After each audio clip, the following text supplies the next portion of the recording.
Good morning, Ryan Walters here, your Coachella Valley Realtor.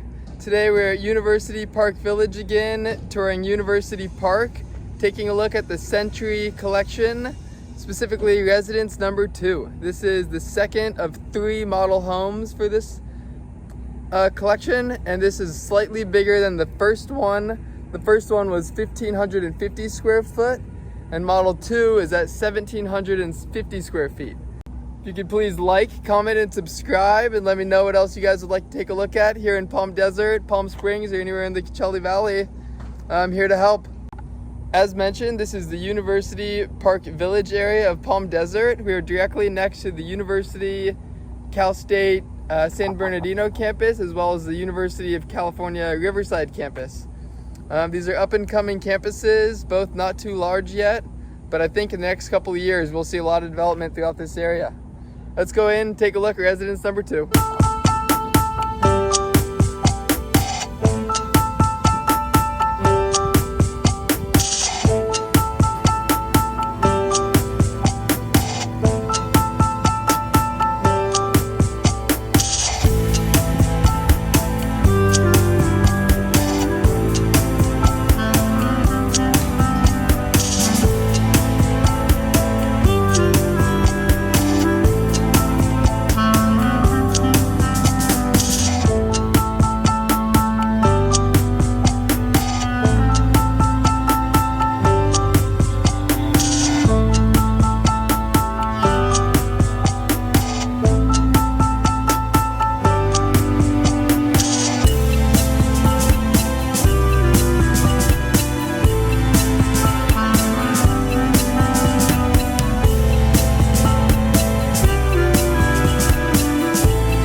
Thank you for touring Residence 2 with me here at University Park, Palm Desert. I think Lennar is doing a pretty amazing job with these builds, and I look forward to seeing the next ones. Let me know what you guys think in the comments below. Please like and subscribe as well, and will help me keep this channel running. This is definitely a relatively new community here in Palm Desert, so I don't think any of these homes are out of reach yet. Maybe in a couple years, but for now they're definitely available. If I can help get you into one of them or anything else you're questioning, always here to help.